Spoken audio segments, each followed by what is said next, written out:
Adam and Kyle here from ProjectionHub, and we have another edition of SBA kind of burning questions that we are going to ask Adam here. So both Adam and I come from an SBA lending background, Adam even more so, as a former executive director of an SBA lender for over 12 years. And so I don't know if I would call this a frequently asked question. It's a little bit more complex, but it is something that we run into very often when helping people with their SBA loan application or putting together the financial projections for their SBA loan application.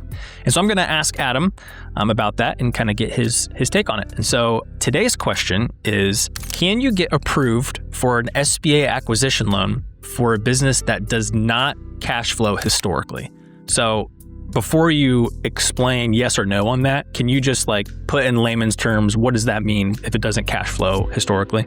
Yeah. So the way an SBA lender is going to look at any acquisition deal, they're going to take the historical tax returns, usually the historical financial statements of the seller, and they're going to calculate their own cash flow. So, the tax return might say $100,000 profit, but there could be things like depreciation that maybe is an add back, or taxes, or other one-time expenses, or owner compensation. There could be a bunch of things that could be considered add backs that you can, add to that profit to get to cash flow for the seller. And then what the lender is going to do, so they'll kind of understand over the last few years what was cash flow, and then they will take the proposed purchase price or proposed loan amount. So if it's a $2 million purchase price for this business, and it's going to be on a 10-year term and a 10% interest rate, they can calculate, okay, what's your annual loan payment going to be? And then they compare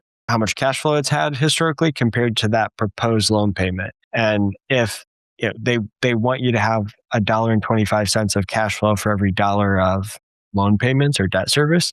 So that's what they're looking at to determine, does this cash flow historically? So that's kind of the explanation of what that means. And then the question about, can you acquire something that doesn't cash flow historically? Technically, yes. From an SBA perspective, SBA will only require the lender to demonstrate how the borrower can cash flow going forward. So it could be projection based, but you've got a hard road to climb if it hasn't cash flowed historically, is kind of the... Because they're taking you at your word, right? It's trust me, it's going to cash flow, is essentially, if they're making a decision off projections, they have to believe the numbers you're telling them that the business will perform, even though it's never performed that way before. Yeah. Yeah. And so the way that I'm seeing these deals get done, this is fresh because I've been working on deals that are where the seller's kind of trapped. So the seller has a bunch of debt, and that debt has to be paid off in the acquisition, right? You have to take the new SBA loan, has to pay off the old debt so that you can acquire the business free and clear. So there's kind of this fixed loan amount that they have to get, but it's not cash flowing.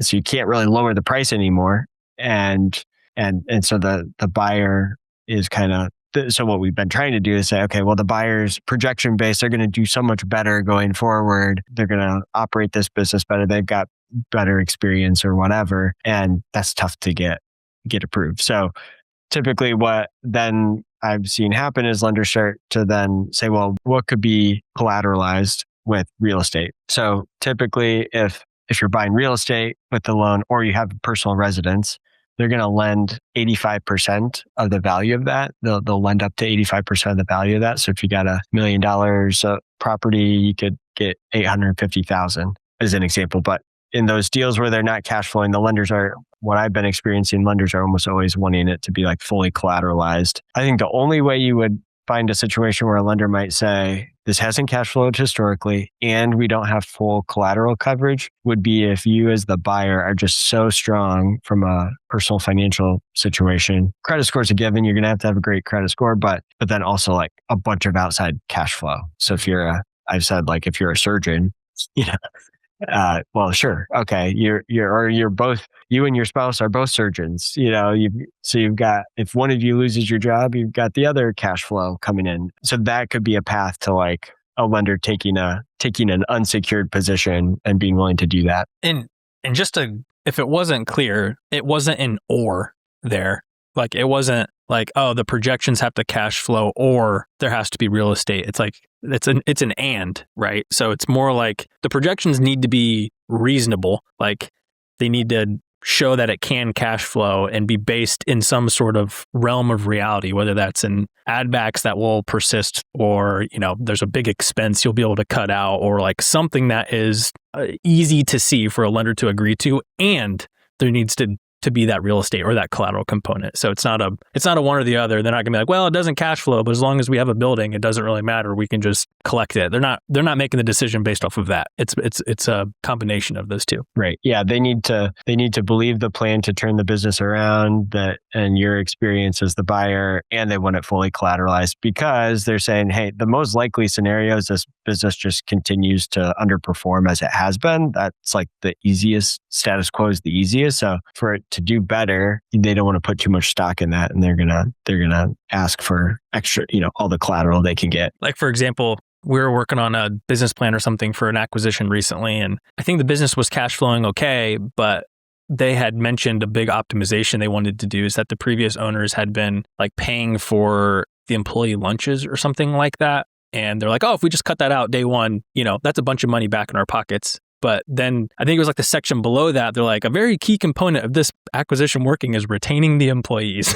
It's like, okay, well, you can't go and just cut out the $40,000 annual expense because it saves you a bunch of money, because there could be consequences to that, like keeping your key employees and making the business like working well. So there's some not easy math there. It's not always as easy as it sounds to be like, oh, we'll take it over and we'll just cut out 20% of our expenses and everything works great. So there's a lot at play there. Now, one question I wanted to ask you about the projected cash flow. So obviously you need to put together, it's not cash flowing historically, but then the projections need to show that there is a realistic path to that. Is there some sort of rule of thumb about how much that cash flow can increase to be realistic? So let's say it's operating at like a 1.0 debt service coverage ratio, and you said it needs to get up to like a 1.25, right? $1.25 for a dollar of debt payment. If you say like, you come back and like, it's going to be 2.5, right? The lender's going to be like, even if you maybe have some numbers to like show a realistic jump like that, I'm guessing there's some sort of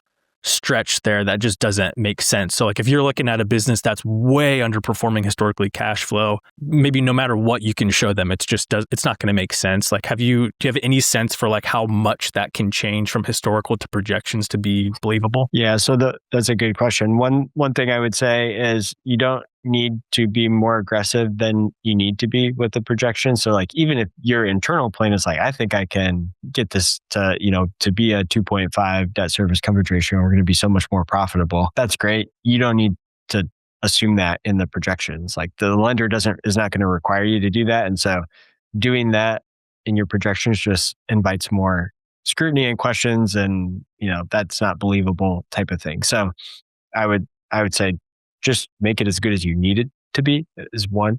The other thing is, I don't think there's like a rule of thumb necessarily. I think each deal is different, but I'll give you a couple of examples of like acquisition deals that were underperforming and how we made the projections believable. So one was an auto repair shop. The seller was like, old school and hadn't raised prices in like 5 years or something. And this was, in the, from like 2020 to 2025 hadn't raised prices, and like prices have gone up, substantially. And so you could very easily see their material costs and their labor cost as a percentage of the revenue was just below or above industry standard.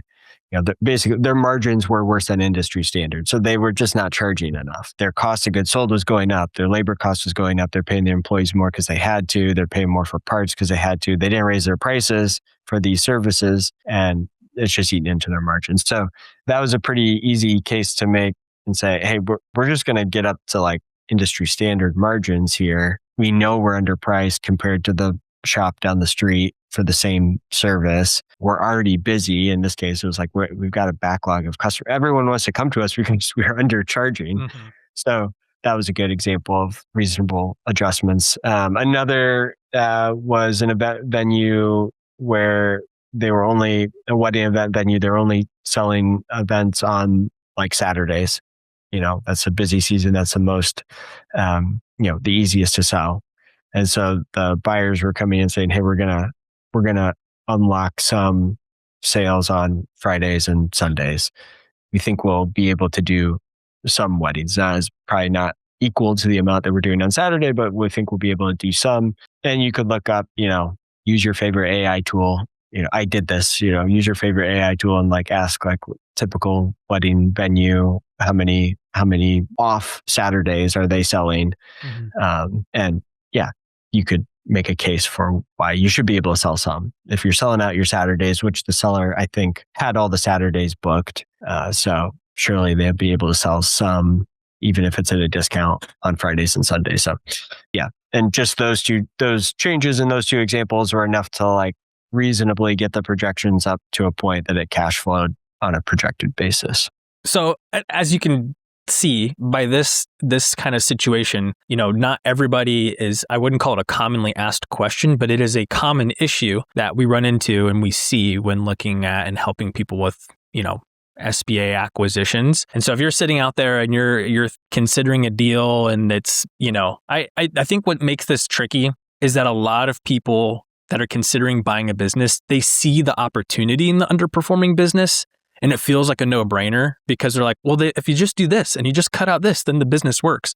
And so like there's this tension between the buyer and what kind of a deal you want and the type of business that the lender wants to give you money for. And those don't always agree. So I think if you're sitting out there and you've identified an opportunity, maybe it's your boss runs a business and you're like, man, he's going to retire and like this, I would run this totally different. There's an opportunity there, but it is a bit of a dance to figure out. You gotta be based in reality, and also like you gotta sell it to the lenders to believe that. So if you're sitting out there and you're considering a deal and you're thinking about what is realistic, how do I get a lender to go for this? Is this priced right? All those different things.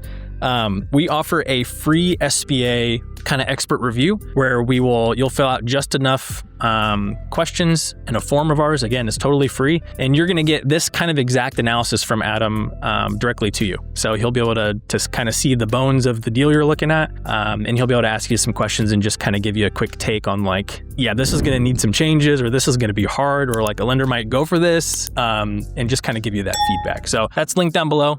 You can check that out, take advantage of it. And yeah, consider checking out our next video when we post those, and we'll see you in the next one. Thanks.